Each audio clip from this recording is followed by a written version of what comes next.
Hey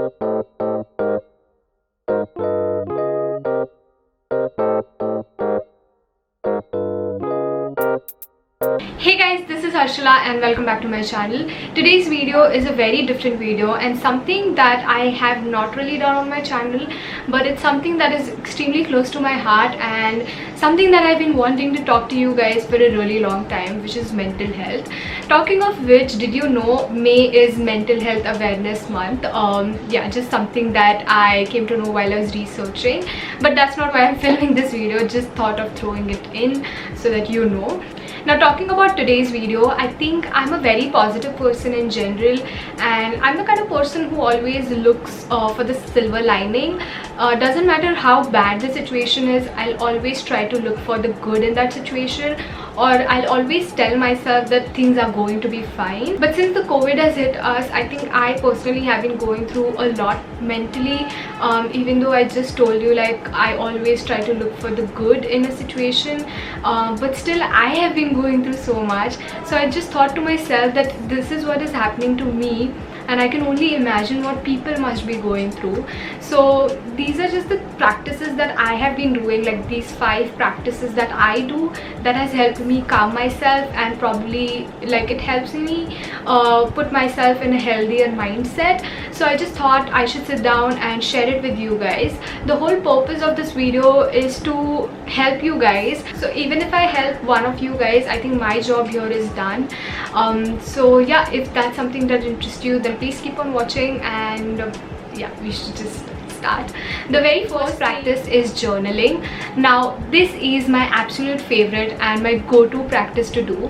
That is just journaling, like writing down my feelings, especially when I'm low and anxious, like sad and upset, or sometimes I don't even know what emotion am I feeling. So I'll just like write down my feelings. I think this is a very healthy approach.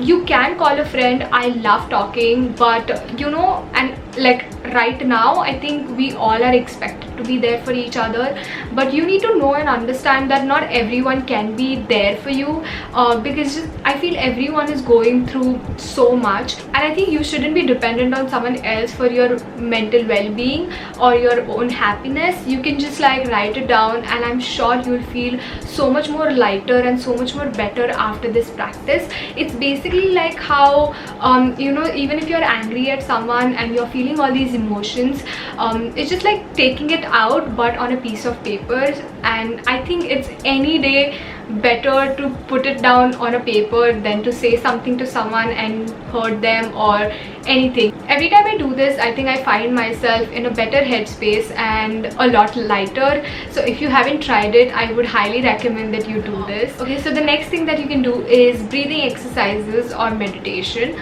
Now when I was younger, I think I did yoga for 3 to 4 years, and then I stopped doing it because I thought it's uncool. Then I grew up, and now I think it's been 5 years that I do practice yoga, but like you know, like breathing exercises and just meditation. Now I'm not the kind of person who would meditate, like I'll get up in the morning and I'll meditate. Like that's not how it works. Even on like a usual day or like a normal usual scenario, I would still do it on my bad days. So lately what I've been doing is, whenever this like huge wave of sadness hits me, I would just like sit down, take a moment and meditate. Now there are so many ways you can meditate. Different people do it differently. There are so many videos online. You can go and watch those videos. With the breathing exercises, what I like to do is I like to do 4 into 4, which is basically you, when you close your eyes, you have to visualize a square, and you have to breathe in for 4 seconds, then breathe out for 4 seconds, and then breathe in and then breathe out.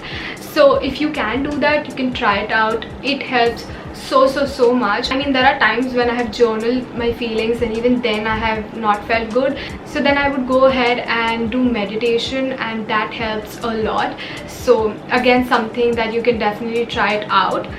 Thing is also something that I've been doing for quite some time now, which is writing down things that you're grateful for. Now on a usual day, I write down 5 things that I'm grateful for, but with COVID, I want you guys to ask yourself 2 questions. Now the first one is what the situation has made you realize, and the second one is what the situation has made you realize that you're grateful for. And I'm sure when you like write down the answers, like I can guarantee you can name so many things that you're grateful for, and after doing this practice you will be in a lot healthier mindset and just you'll be more thankful and more grateful basically. Now I know for a matter of fact that because of this situation a lot of us have started appreciating the smallest of things that earlier we took for granted.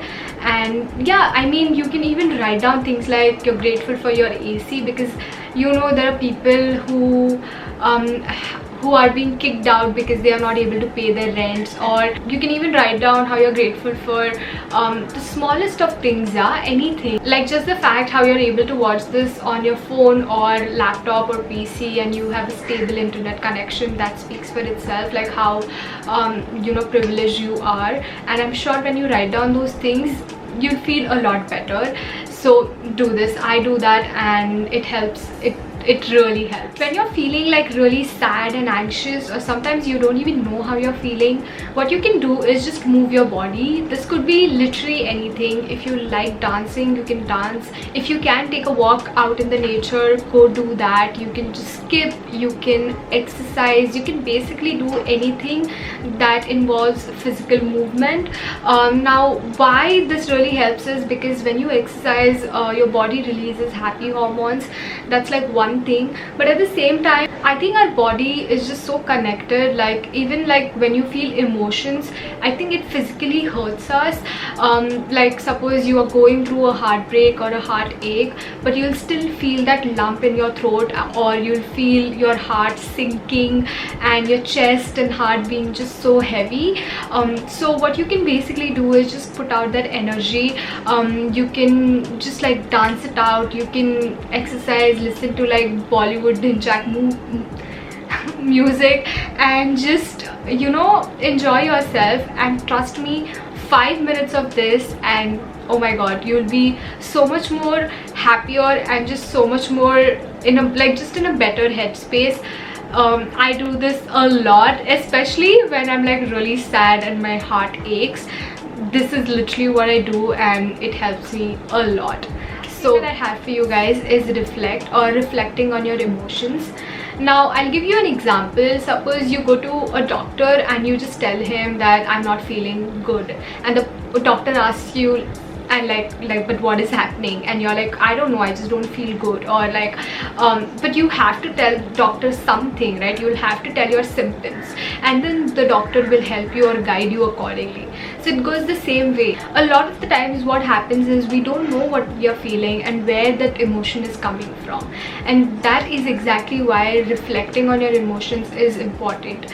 Like you need to give yourself some time, think about what happened. A lot of times I have a mental breakdown, I yell at everyone around me, I snap at everyone, but I need to, in order to function properly or to be sane, I need to know and understand why did that happen. So what I like to do is take out some time. So I just like to ask myself 3 questions. Where did it come from? Why did it happen? And what better can I do in order to tackle this? Now most of the time I don't know my answers, but the more you practice this, I think eventually you get the hang of it. And once you get hang of it, I think then when the next time you feel that feeling, you already know where it could be coming from, or what is that is like triggering you, and you can act better and probably tackle the problem a better way and not the same way as you did earlier. So those are all the practices that I have been doing, and trust me, it has helped me a lot. I'm still working on my reflecting on your emotions practice. Like I don't think so I'm like really good at it, but everything else I think it really, like I have tried it and it has helped me. And if you happen to try any of this and it helps you, let me know. I would be all ears, and I would really like to know how you are holding up in this situation. I just hope that you found this video helpful. If you did, then you know the drill. Like, share, comment, and also subscribe to the channel if you haven't already, as it would mean a lot to me.